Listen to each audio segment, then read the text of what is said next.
Vamos abrir o texto sagrado? Eclesiastes, capítulo de número 8. Nós voltamos hoje à exposição deste livro de sabedoria. E vamos retomar então do capítulo 8. Porque nós paramos no último ano, ao final do capítulo 7. Capítulo 8 de Eclesiastes. Nesta noite nós vamos estudar do verso 1 ao verso de número 9.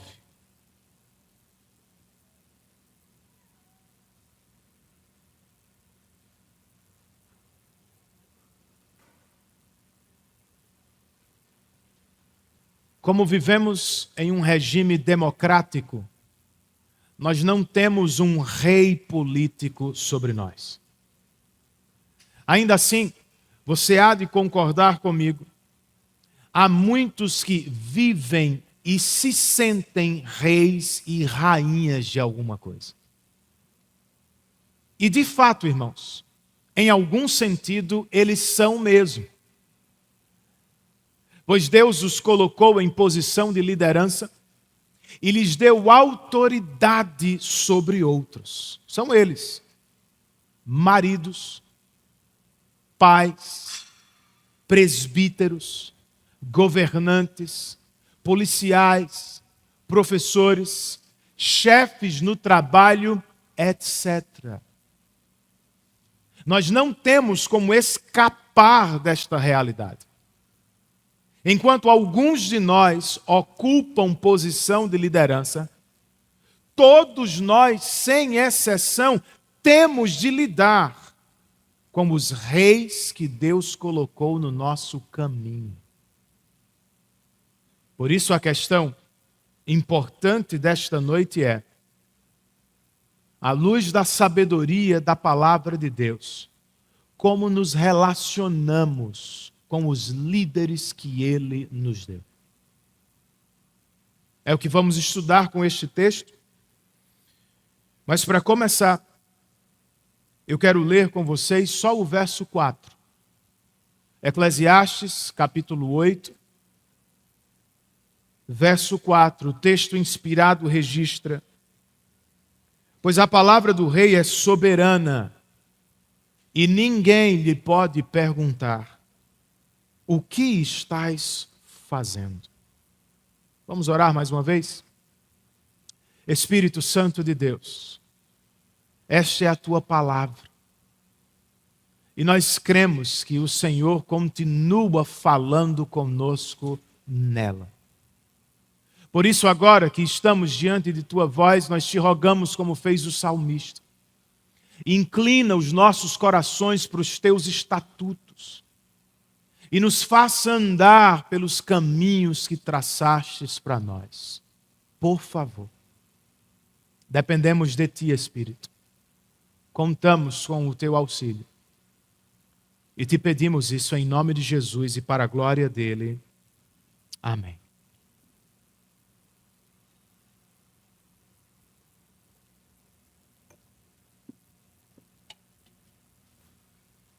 Nos 6 primeiros capítulos de Eclesiastes, Salomão frustrou nossa busca por significado debaixo do sol. Vez após vez nós esbarramos em seus refrões. Que grande inutilidade! Nada faz sentido. Tudo é correr atrás do vento. Sim, nós entendemos. Sem Deus nesta vida, tudo é rebel, vapor em hebraico, efêmero, escorre pelos dedos, nada realiza, nada nos completa. Foi assim que o sábio nos forçou a olhar para além do sol, para o próprio Deus. E eu espero que tenha funcionado. Só que tem um detalhe, né, gente? Nós ainda vivemos debaixo do sol. Por isso, como a segunda metade do livro, em um tom mais de aula do que de reflexão, o interesse de Correlete aqui é nos oferecer sabedoria prática para o dia a dia.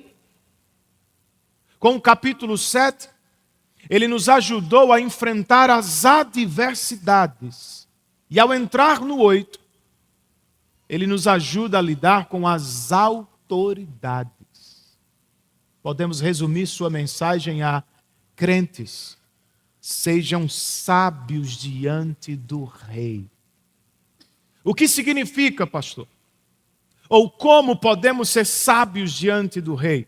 Usando o rei como representante dos líderes com quem temos de lidar.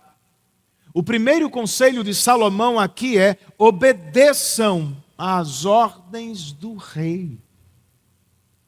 Verso 1. Salomão pergunta: quem é como o sábio? Quem sabe interpretar as coisas? A sabedoria de um homem alcança o favor do rei e muda o seu semblante carregado. Qual é a resposta para as perguntas do verso 1? Alguns estudiosos entendem que é um sonoro ninguém. Ninguém é sábio plenamente. Ninguém sabe interpretar as coisas da vida de verdade.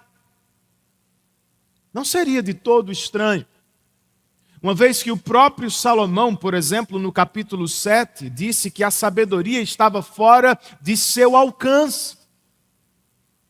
Contudo, irmãos, se levarmos em consideração a segunda metade do verso 1, que diz: a sabedoria de um homem alcança o favor do rei e muda o seu semblante, nós temos que chegar a uma conclusão mais positiva. E eu entendo que este é o caso. E que a melhor leitura deste verso talvez seja a seguinte: a sabedoria é mesmo rara, mas ela tem o poder de mudar até a face de quem a encontra. É, portanto, um incentivo à vida sábia diante de Deus. Além de nos incentivar, o sábio aqui nos aconselha. Entre os versos 2 e 4, eis o que ele escreve: este é o meu conselho para vocês. Obedeça às ordens do rei, porque você fez um juramento diante de Deus. Não se apresse em deixar a presença do rei, nem se levante em favor de uma causa errada, visto que o rei faz o que bem entende. Pois a palavra do rei é soberana e ninguém lhe pode perguntar: o que estás fazendo? Obedeça às ordens do rei, porque você fez um juramento a Deus. Nossa tradução interpreta o texto hebraico dando ênfase à nossa parte. Nós devemos obedecer às autoridades porque fizemos um juramento a Deus. Outras versões, porém, colocam a ênfase em Deus e no que Deus faz, lembrando-nos que as autoridades se acham onde estão por vontade divina. Seja qual for a versão que você use, a ideia do texto parece ser: nós devemos obedecer a Deus em obediência. Ou melhor, nós devemos obedecer às autoridades em obediência a Deus.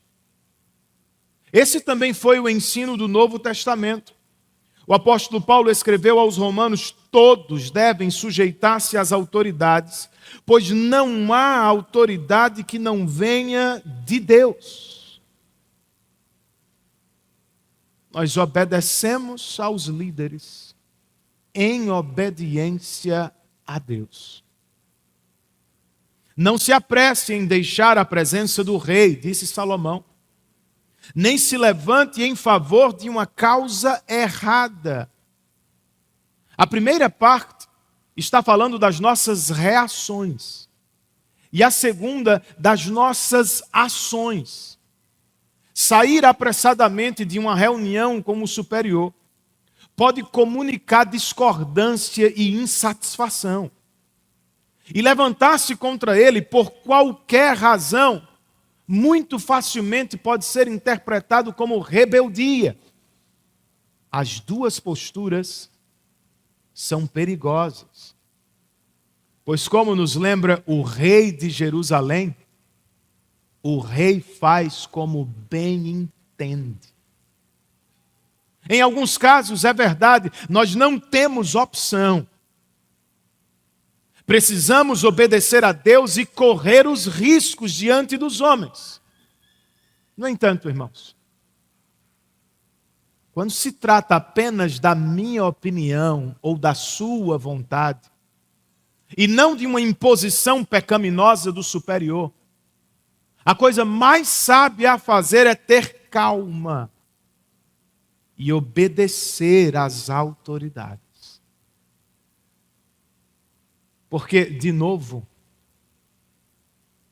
rebeldia sempre é algo muito perigoso. Nos dias de Eclesiastes, rebelar-se contra um rei resultava em morte. Felizmente não é o nosso caso, mas não sejamos tolos. Nossa obstinação pode nos levar a uma demissão. Pode nos colocar sob a disciplina eclesiástica. Pode nos tirar a promoção com a qual tanto sonhamos. Quer casos concretos? Você quer dormir na casa de amigos e aparentemente, por nenhuma razão, seus pais não deixam.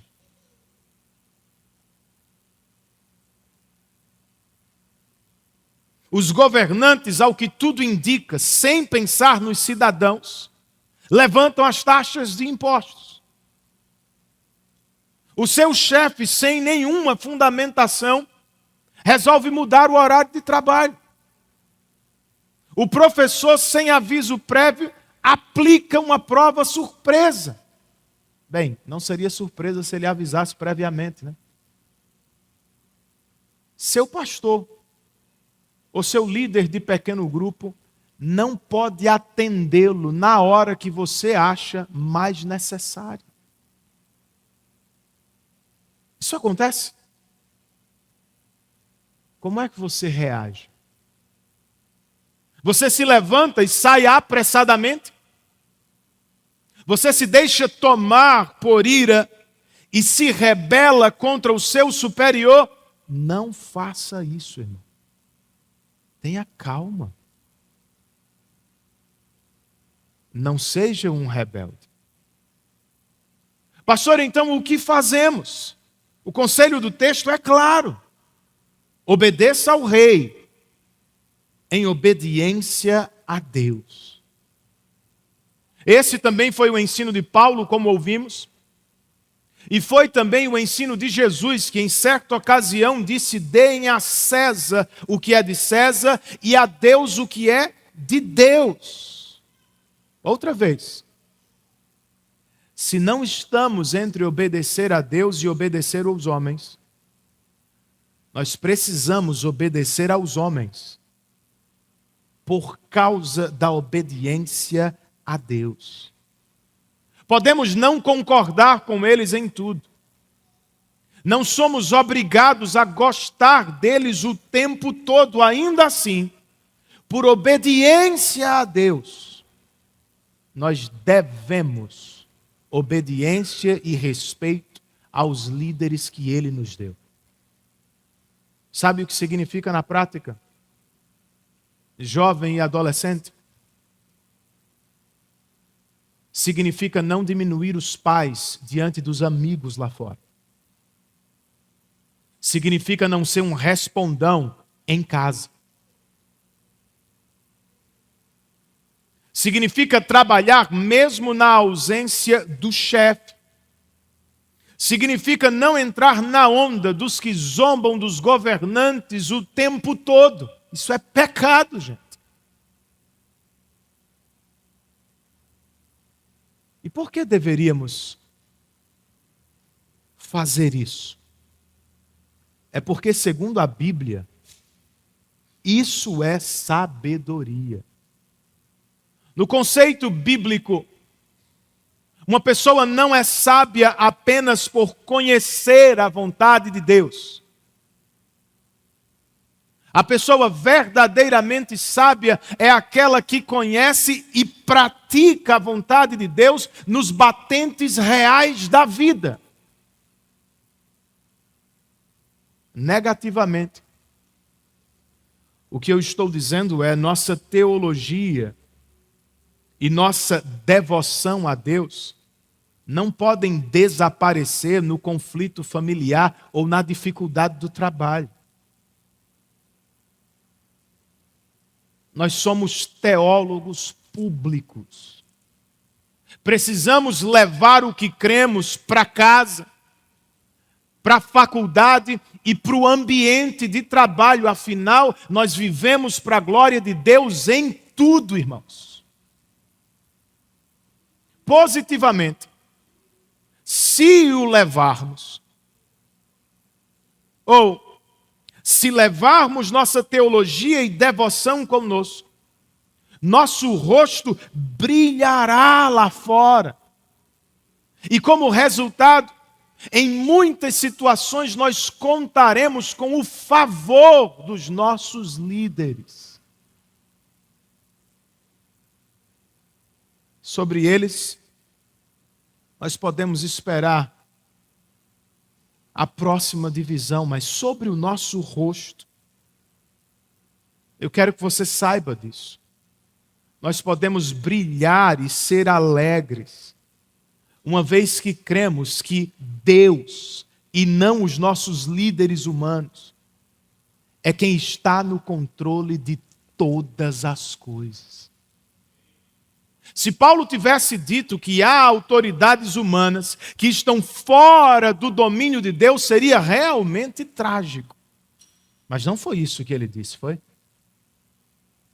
O ensino da palavra é claro, irmãos.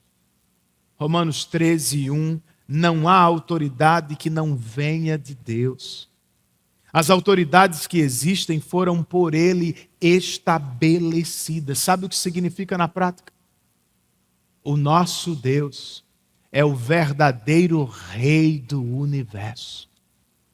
Só Ele se assenta num alto e sublime trono, portanto, confiemos que o nosso rosto brilhe de tranquilidade e alegria, pois afinal o que cremos é: nosso Deus reina. Isso é sabedoria na prática.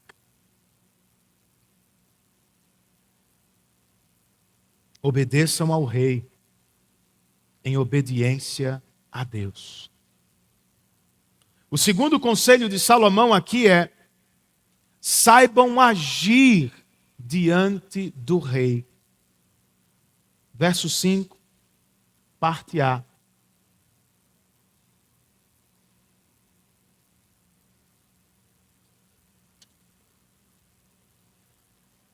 Quem obedece às suas ordens não sofrerá mal algum.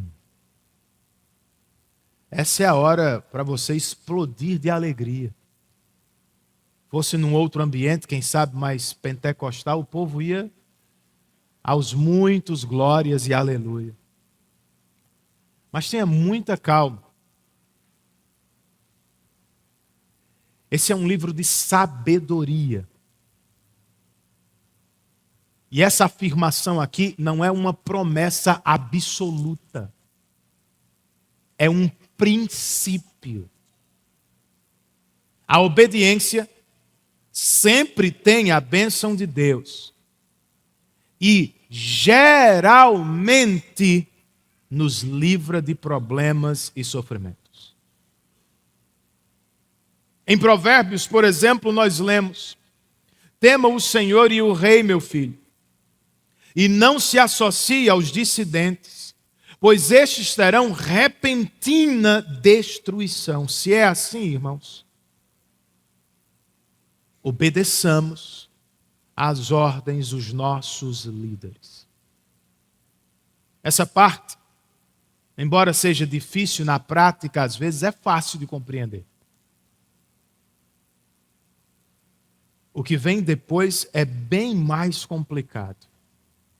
Versos 5 e 6, parte A. Quem obedece às suas ordens não sofrerá mal algum, pois o coração sábio saberá a hora e a maneira certa de agir.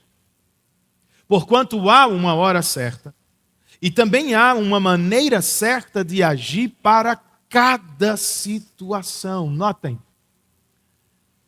nós não estamos falando de obediência cega, ou de algo que é fruto de covardia. Não. Da mesma forma que há, capítulo 3, uma ocasião certa e um tempo certo para cada propósito debaixo do céu, também há, capítulo 8, uma hora certa e uma maneira certa de agir para cada situação da vida. O sábio, este é o ensino de Salomão, vai saber quando obedecer e quando desobedecer. O sábio vai saber quando se calar e quando falar. O sábio vai saber quando se submeter à liderança e quando não aceitar a liderança.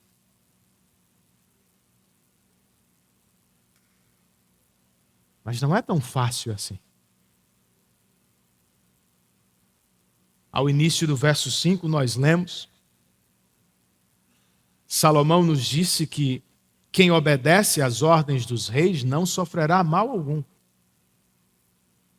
Mas veja o que o mesmo Salomão escreveu ao final do verso 6, falando sobre a mesma sabedoria. O sofrimento de um homem, no entanto, pesa muito sobre ele. Como interpretamos essa aparente incongruência? Afinal, tem sofrimento ou não, gente? De novo,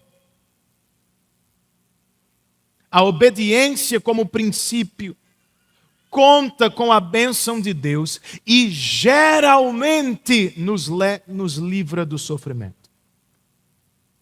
Agora, saber a hora certa e a maneira certa de agir em cada situação nem sempre é fácil. A sabedoria bíblica, sem sombra de dúvida, é uma bênção. Mas ela ainda impõe sobre nós um certo tipo de sofrimento. Você me entende? Eu me refiro a saber a hora certa e a maneira certa de agir em cada situação. Você sabe? Falando de maneira mais geral, por que é que tomar decisão deveria ser fácil? Nós gostaríamos que fosse, não é verdade?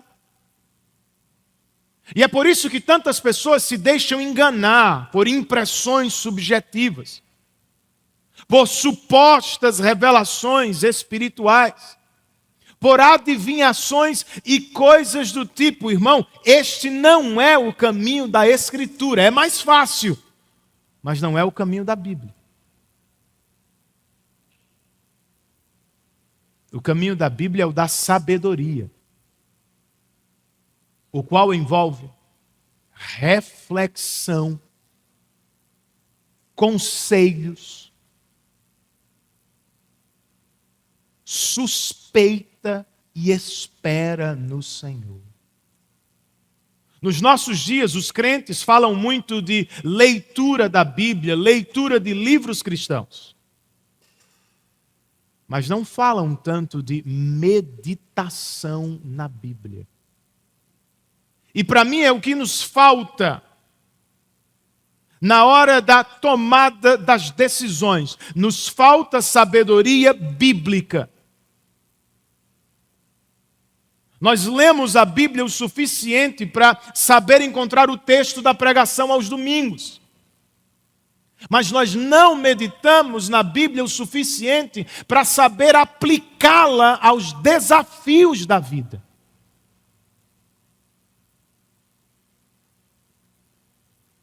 Curiosamente, o sábio do Antigo Testamento não podia ler a Bíblia como nós lemos. Mas sobre ele, diz o Salmo 1, ele tinha por hábito meditar na lei do Senhor de dia e de noite. Tomar decisão para a glória de Deus envolve reflexão da vida a partir da meditação na lei do Senhor.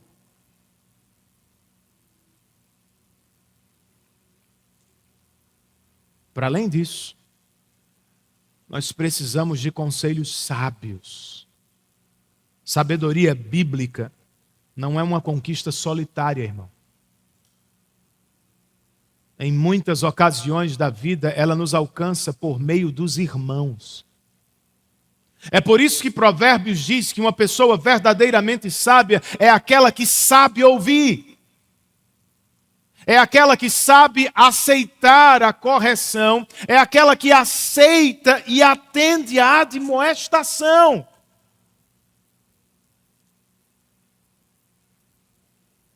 Outra coisa que precisamos praticar é a suspeita.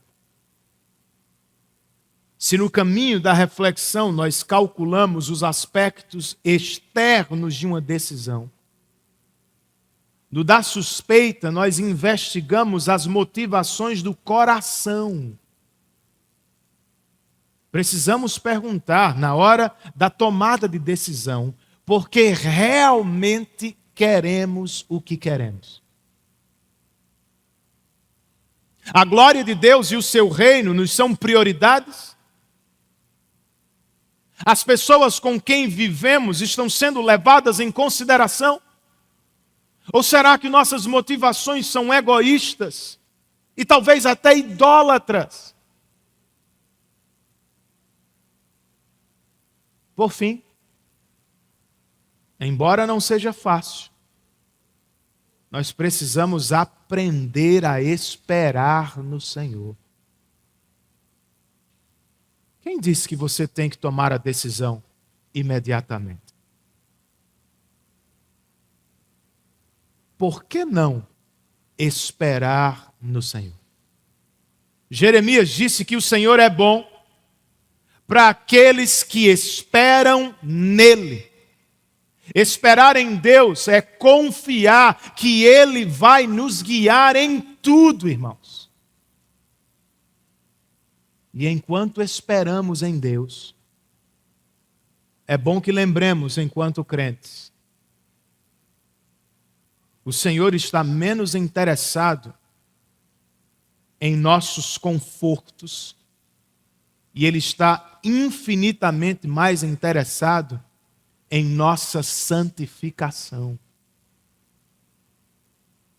Enquanto esperamos, Ele nos santifica, pois Ele não quer apenas revelar sua vontade a nós.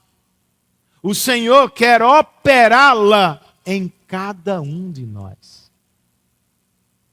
Esperemos no Senhor e creiamos que Ele vai nos guiar. Voltando agora à questão mais específica do texto,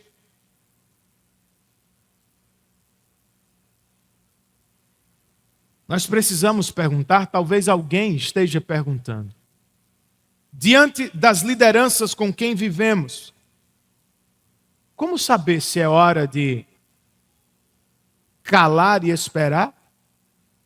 Ou se é hora de falar e agir? Lembre-se que a obediência geralmente nos livra do sofrimento. Seu pai não lhe deixa fazer o que quer? Seu marido parece irredutível em uma tomada de decisão? Seu chefe não quer mudar a rota de um projeto. Você discorda. Você tem outra visão. Você acha que ele está errado, você está certo. Se fosse você, seria melhor, você faria diferente. Eu entendo. Mas não seja precipitado. Tenha calma. E mesmo que discorde, obedeça à liderança e espere no Senhor. Depois do calor da discussão, é bem provável que você terá uma nova oportunidade de expressar sua opinião. E quem sabe, depois de esfriar a cabeça e pensar melhor, o próprio líder com quem você lidou voltará atrás. Então tenha calma. Não seja precipitado. É parte da orientação de Salomão, mas tem mais, né? Porque ele nos disse que há uma hora certa e uma maneira certa de agir. Qual é essa hora? Como é essa maneira? O limite, irmãos, é a obediência a Deus e o pecado dos teus líderes.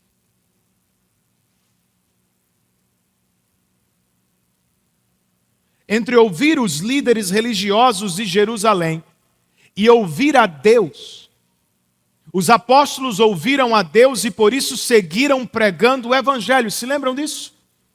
Atos dos Apóstolos. Às vezes é o que temos de fazer. Há tempo para obedecer às leis dos nossos governantes, se são justas. Mas há tempo para desobedecê-las, se nos obrigam a pecar contra Deus. De modo semelhante, há tempo para se submeter ao marido para salvar o casamento, mas há tempo para deixar o casamento para salvar a própria vida, diante de um líder abusivo, violento e perigoso.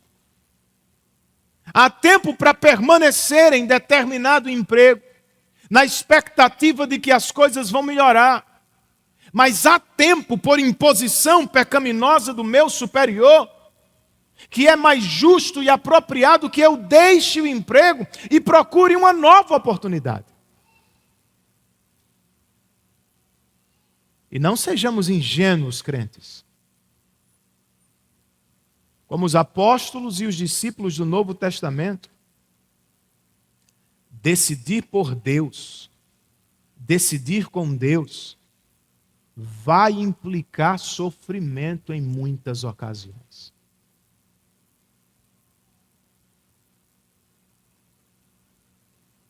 Se ele já está batendo a sua porta, recorde-se do que escreveu o salmista Davi.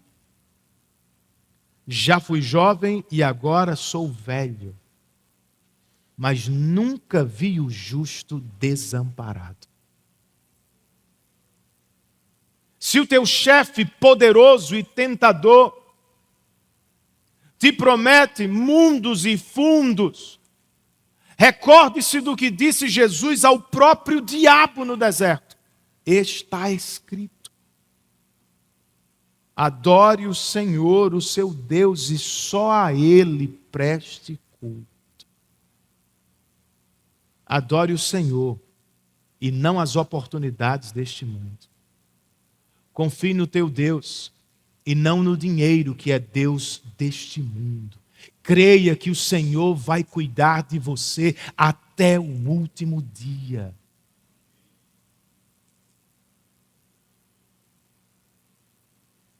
Eis o que a sabedoria da palavra nos ensina hoje, irmãos. Para terminar, Salomão ainda nos diz: tenham paciência diante dos reis. Verso de número 7.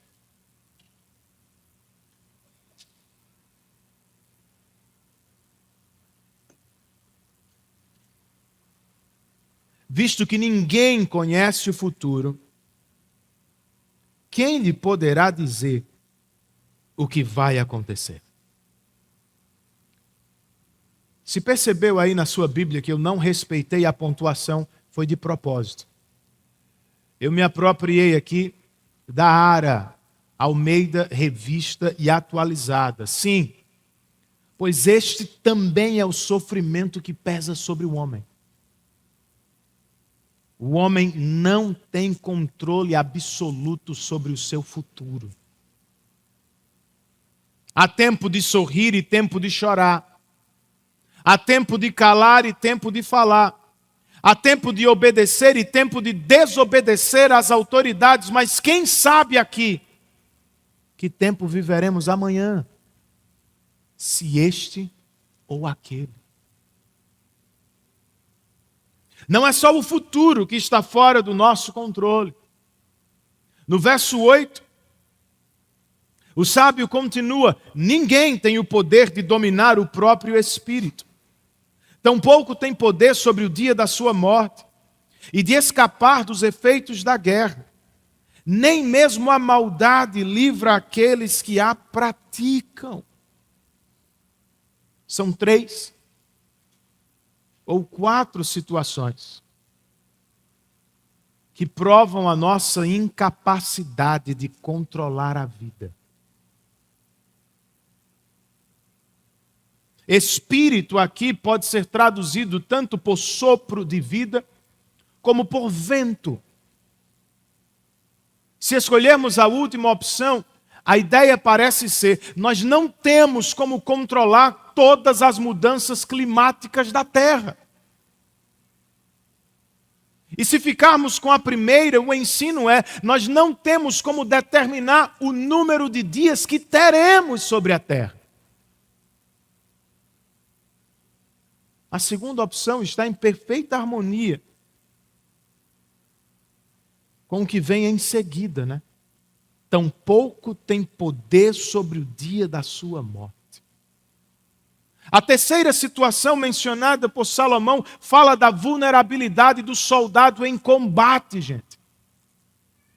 Ele pode ser crente, ele pode ser um homem de oração, ele pode escrever 100 cartas para a sua família, ele pode desejar ardentemente voltar para casa, mas ele não tem como garantir que voltará. Por fim, o sábio nos leva ao extremo, nos apontando os pecadores que se acham reis deste mundo. Sobre eles, Salomão nos disse: nem mesmo a maldade livra aqueles que a praticam. Eles podem ser poderosos aos olhos dos homens, mas eles ainda estão sob o domínio do Todo-Poderoso, o nosso Deus. A qualquer momento podem perder e tombar. A qualquer momento podem cair e morrer. Tudo isso vi. Conclui o pregador no verso 9. Quando me pus a refletir em tudo que se faz debaixo do sol. Há ocasiões em que um homem domina sobre outros para a sua própria infelicidade. É uma reflexão, perceberam? Eu me pus a refletir. Sobre o quê? Qual é a reflexão que Salomão vem fazendo aqui? Nenhum homem, nenhum rei, por mais poderoso que seja, tem poder absoluto e eterno. Portanto, que os crentes sejam sábios e que esperem com paciência no verdadeiro rei. Mas também tem uma advertência aqui, né? Um homem pode dominar sobre os outros para a sua própria infelicidade. Ou seja, o poder deste mundo não é absoluto, mas é extremamente perigoso. Ele promete muito aos seus fiéis, mas o que normalmente entrega é infelicidade. Você concorda com o sábio? Já viu esse filme antes? Nós não começamos a carreira profissional dizendo abertamente que queremos poder. Em cerimônias de formatura, o que ouvimos é: eu quero servir a comunidade. Eu quero ajudar o próximo. Eu quero trabalhar para mudar o mundo, levá-lo a uma experiência melhor. Não é o que ouvimos. Mas as coisas mudam, não é?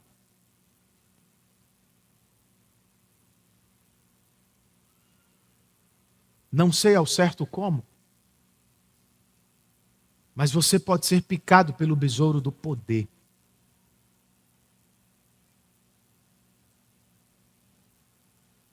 Eu posso esbarrar em uma de suas armadilhas. São pequenas doses aqui e ali. Ou são pessoas que nos dão um vislumbre de quão maravilhosa é a vida dos poderosos. Então, aos poucos, você vai abrindo espaço e quando menos espera, você já está possuído pela ambição e pelo desejo por poder. De repente você começa a abrir concessões nos seus valores. Você fecha os olhos para as coisas erradas e se torna capaz de passar por cima dos outros. E durante todo o processo, você vai tentando se justificar. Não, mas vale a pena. Vale mesmo. Quantas pessoas poderosas e verdadeiramente felizes você conhece na vida? Você já leu algum livro de história? Já estudou sobre os poderosos desta terra?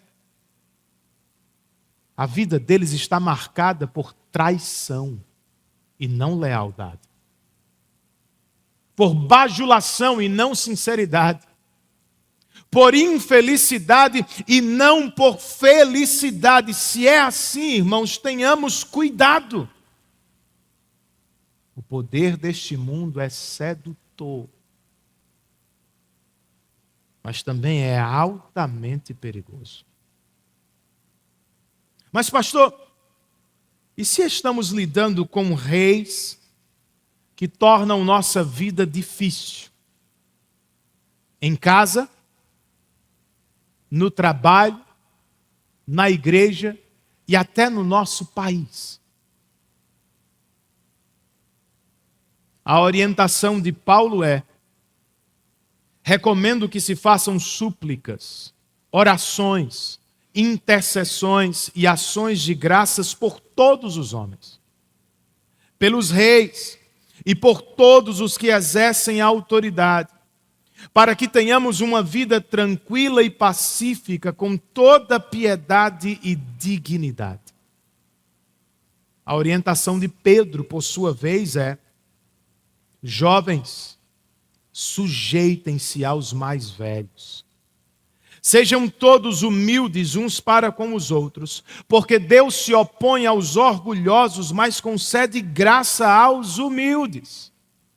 Portanto, humilhem-se debaixo da poderosa mão de Deus, para que Ele os exalte no tempo devido. Lancem sobre Ele toda a ansiedade, porque Ele tem cuidado de vocês. Um apóstolo está dizendo: orem pelos poderosos.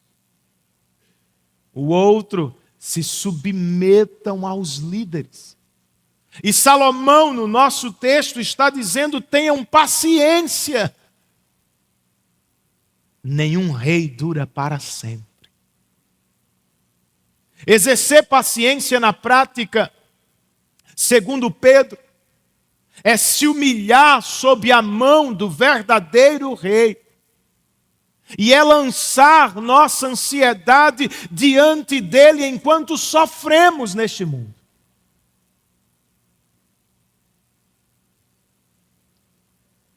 Por vezes nós ficamos ansiosos mesmo por causa do futuro. O que será de nós? O que será da nossa família? O que será do Brasil? Em outros momentos nós sofremos com o medo por causa do presente. Pois como o soldado de Eclesiastes, nós saímos de casa e nem sempre temos a confiança de que voltaremos em segurança. É assim mesmo. Aqui, na América do Norte, na África, na Ásia. Como crentes, nós seremos assaltados ao longo do caminho, muitas vezes por ansiedades e medos.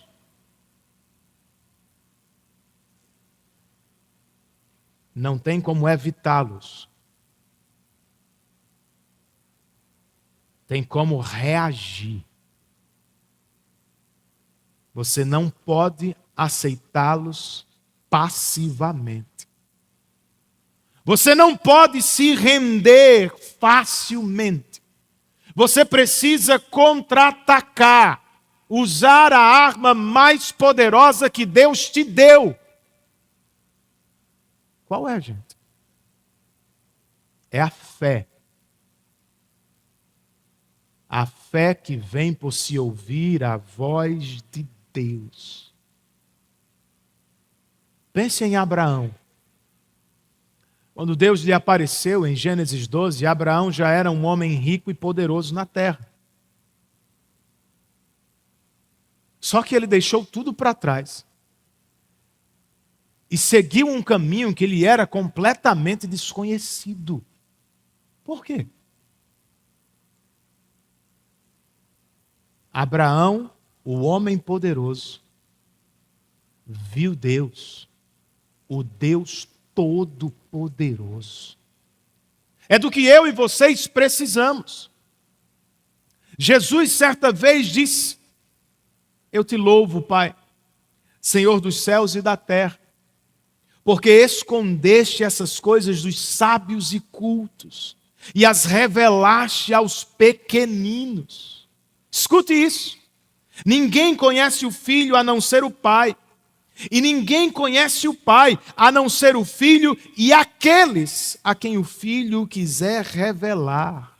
No mesmo texto, Jesus disse: venham, portanto, a mim, todos os que estão cansados e sobrecarregados, e eu lhes darei descanso.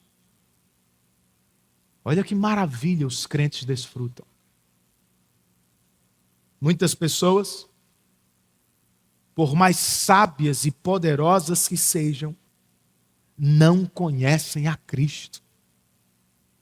E, consequentemente, suas vidas estão cheias de insônia, medo, ansiedade e perigo. É normal.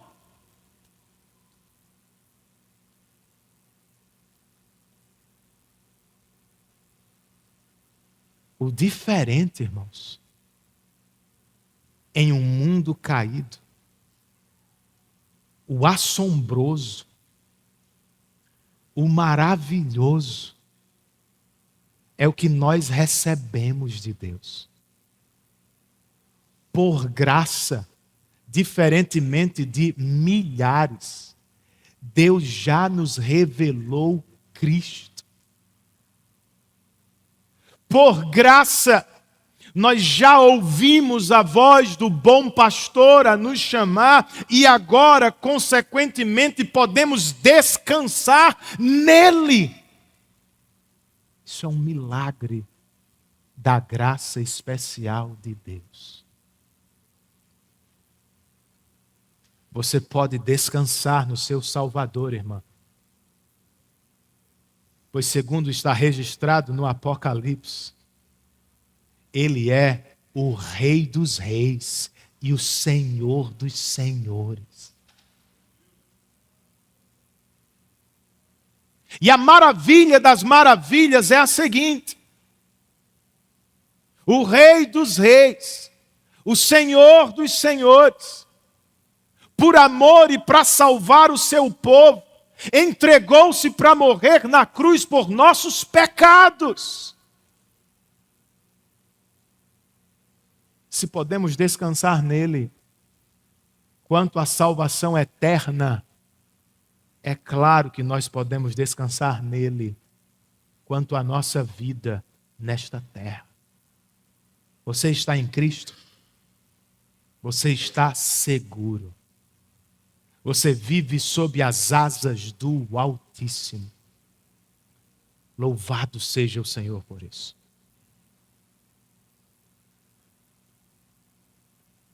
É claro, não é a experiência de todo mundo. E por isso eu preciso perguntar a você que nos visita: você já creu no Evangelho do Senhor Jesus Cristo? Já se rendeu ao verdadeiro Rei do Universo?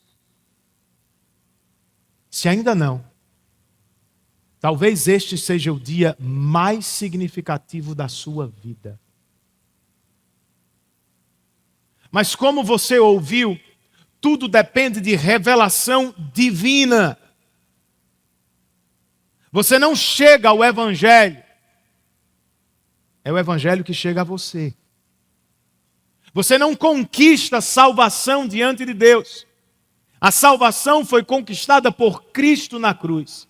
E agora ela lhe é ofertada por meio da pregação. É o que está acontecendo agora. E se o Espírito de Deus estiver chamando, a minha oração e o meu pedido é: não resista. Arrependa-se de levar a vida como se você fosse rei e rainha. E se submeta ao Rei que entregou a própria vida para salvá-lo da condenação na cruz. Agora, você já crê no Evangelho? Você já é um crente salvo e seguro em Cristo Jesus? Qual é o ensino desta porção para terminarmos, irmãos? Enquanto esperamos pelo verdadeiro Rei que em breve vem buscar a sua noiva, em oração, nós buscamos sabedoria do alto que está na palavra. Nós buscamos por paciência nele, por obediência que vem dele, por piedade, vida bonita que glorifica a Deus, não só aos domingos, mas de segunda a sábado, não só no culto, mas também em casa, na repartição e na sala de aula. Sejamos sábios, irmãos, diante dos reis que Deus nos deu. Curve a sua cabeça, feche os seus olhos e responda a palavra do seu Deus em oração.